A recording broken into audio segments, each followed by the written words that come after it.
Tal? Buenos días, mi nombre es Manuel Gutiérrez. Hoy voy a hablarles de los sensores de deformación. Para medir un cambio de resistencia, primero se debe convertir en una señal de voltaje para poder medirlo con un voltímetro o amperímetro. Este, entonces, si tenemos que medir un cambio muy pequeño de resistencia, se verá un cambio muy pequeño de voltaje, naturalmente. Por ejemplo, si pasa una corriente de 10 miliamperes por una resistencia de 10 kilo ohms, obtendremos un voltaje de 100 volts. Pero si nuestra resistencia en lugar de ser 10 kilo ohms fuera 5 kilo ohms, obtendríamos un voltaje de 50 volts en el multímetro. El día de hoy vamos a hablar de los sensores de deformación, pero en concreto vamos a hablar del puente de Watson. ¿Qué es el puente de Watson? Como se puede ver en la imagen, el puente de Watson no son más que 4 resistencias. Estas resistencias, pues, en el caso de que todas las resistencias midan lo mismo, pues se va a manejar de cierta forma, ¿verdad? Estas 4 resistencias van acomodadas en un rombo y la medición la vamos a obtener de las dos partes centrales del rombo. ¿Cómo? Que como podemos ver, son dos resistencias conectadas en series de un lado y dos conectadas en serie del otro. Entonces el voltaje lo obtenemos del medio de las dos resistencias conectadas en serie. Por lo que estas dos resistencias, no son más que un divisor de tensión, ¿sí? Como quien dice, el puente de Watson son dos divisores de tensión conectados en la punta inicial y en la final. ¿Cómo funciona un divisor de tensión? Son dos resistencias conectadas en serie, pero en medio de estas dos resistencias vamos a tener una salida de voltaje. Para saber cuánto es nuestra salida de voltaje, vamos a la fórmula que está aquí a nuestra derecha, que es el voltaje de salida que vamos a tener en medio de las dos resistencias es igual a la resistencia 2 sobre la resistencia 1 más la resistencia 2, todo esto multiplicado por el voltaje de entrada. ¿Cómo vamos a seleccionar esas resistencias? La resistencia 1 siempre va a ser del lado donde viene la corriente y la resistencia 2 hacia el lado al que va. Entonces,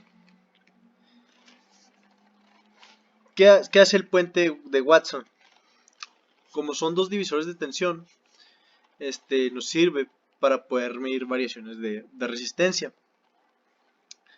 En este caso, pues lo ideal es conectar 4 resistencias iguales y obtendremos la variación midiendo las dos puntas centrales.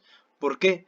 Porque si tenemos el mismo voltaje de entrada y las resistencias son todas iguales, entonces el voltaje central debe ser el mismo en los dos divisores de tensión. Por lo que, si hay alguna variación, bueno, cuando midamos el voltaje nos vamos a dar cuenta. Si no es cero, quiere decir que está variando. Entonces, los divisores de tensión tienen que tener los mismos valores. Entonces, lo más fácil es hacer las 4 resistencias.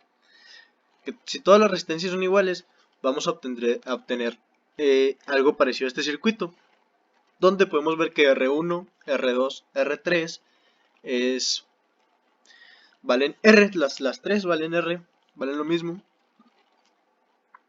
Y únicamente a la resistencia de abajo, que es nuestro sensor de deformación activo, le vamos a agregar la variación de resistencia, ¿verdad? Entonces, tomando en cuenta nuestra fórmula del divisor de tensión, vamos a obtener vamos a obtener cómo vamos a tener la sustitución en nuestros divisores de tensión en este circuito. Recordemos que en este circuito se supone que todas nuestras resistencias son iguales y nada más una se le agrega la variación de resistencia. Entonces, en nuestro divisor de tensión izquierdo, ¿qué tenemos? Pues R1 sobre R1 más R2 multiplicado por la energía que entra. Entonces, R1 sobre R1 más R2, si todas valen R, es R sobre 2R multiplicado por el voltaje que entra. Entonces R sobre 2R lo podemos simplificar, que es 1 sobre 2 multiplicado por el voltaje que entra. Entonces nuestro resultado sería el voltaje que entra sobre 2. Y así, con esta fórmula, pues ya no batallamos tanto para obtener ese voltaje, ¿verdad? En este caso, si entran 10 volts, pues nuestro voltaje en este divisor de tensión sería de 5 volts. Ahora vamos a hacer lo mismo, pero del otro lado.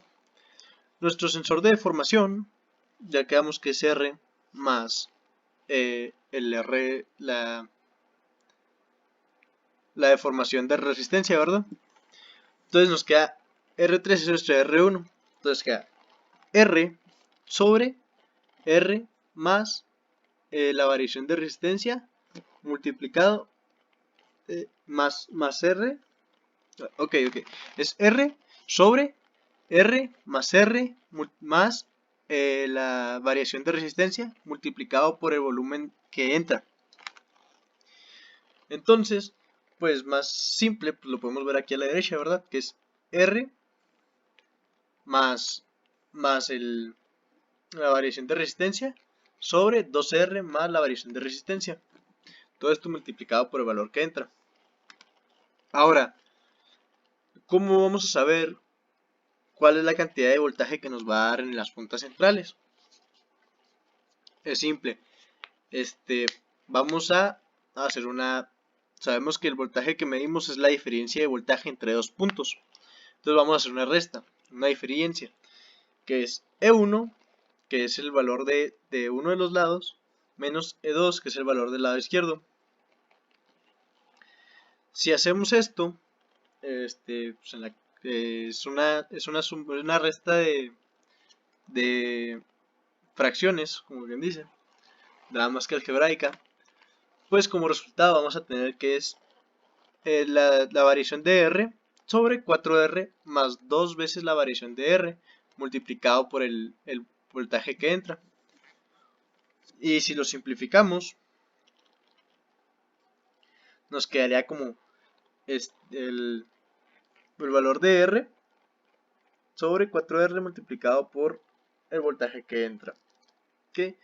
Entonces, si nosotros usamos esta fórmula, podremos encontrar la variación. Supongamos que varía 1, pues ya usando la fórmula encontraríamos cuánto es la variación midiendo el voltaje. Y podríamos saberla exactamente si supiéramos cuánto es lo que varía la resistencia. Ok, todo esto es en caso de que nuestras resistencias sean todas iguales y que todas sean, por ejemplo, 120 ohms. Sin embargo, una resistencia de 120 ohms es muy difícil de hacer. No porque no haya en el mercado, sino que pues estamos hablando de valores ideales, ¿verdad? Realmente una resistencia que nos venden en 120 ohms puede variar hacia arriba o hacia abajo. Entonces, pues en este circuito, por más que quisiéramos, a lo mejor no tendríamos todas nuestras resistencias iguales. ¿Cómo vamos a arreglar esto? Porque si nuestras resistencias varían, pues nuestro divisor de tensión también va a variar y no vamos a encontrar el cero en nuestro puente de Watson. Entonces lo podemos arreglar de varias formas. Una de ellas es agregar una resistencia variable justo en la entrada de voltaje. ¿Qué hace una resistencia variable? Supongamos que es una resistencia de... Bueno, lo ideal es que sea de 5 ohms a 20 vueltas para que sea más precisa. Lo que hace la resistencia variable es que agrega más resistencia hacia algún lado o hacia el otro. Es decir, nuestro voltaje entra por el centro. Y si es una resistencia de 5 ohms y la tenemos justo en medio, va a tener 2.5 ohms de resistencia hacia un lado y 2.5 ohms de resistencia hacia el otro. Pero esto lo podemos modificar para que sea 1 de un lado y 4 del otro, o 2 de un lado y 3 del otro. Entonces, esto nos ayuda a eliminar esa variación en la resistencia, que pues generalmente vienen en las resistencias, ¿verdad? Entonces, ¿cómo lo haríamos? Por ejemplo, en este circuito, si de un lado tenemos 121.200, del otro 118.80, pues le agregamos más resistencia del otro lado, a modo que queden iguales. Y en los de abajo, por lo general se agrega la misma resistencia para que no varíe. Cuando nosotros tengamos 0, quiere decir que ya están parejas. Entonces vamos a poder medir nuestra variación de resistencia. Otra de las formas es con operacional y una resistencia variable justo en medio. ¿Qué va a hacer esto? Lo vamos a conectar a dos partes. Entonces nuestro PAM, sabemos que de un lado, lo que le metamos de voltaje de un lado, lo va a demandar igualmente del otro. Entonces gracias a nuestra resistencia variable vamos a elegir cuánto voltaje le vamos a meter de un lado y lo va a demandar del otro, haciendo que podamos igualmente balancear nuestro puente. Entonces, ¿para qué nos sirve este puente que tanto vimos? Bueno, el puente de Watson puede utilizarse de varias maneras. Uno es para lo que vimos, para determinar la variación de alguna resistencia que ya tenemos las 4. Podemos determinar la variación de la resistencia que tenemos en esa. O bien, si tenemos nuestro puente de Watson con las resistencias que ya conocemos y tenemos una resistencia que no conocemos su valor, pues la podemos incluir y gracias a la variación de resistencia podríamos saber a cuánto vale esa resistencia.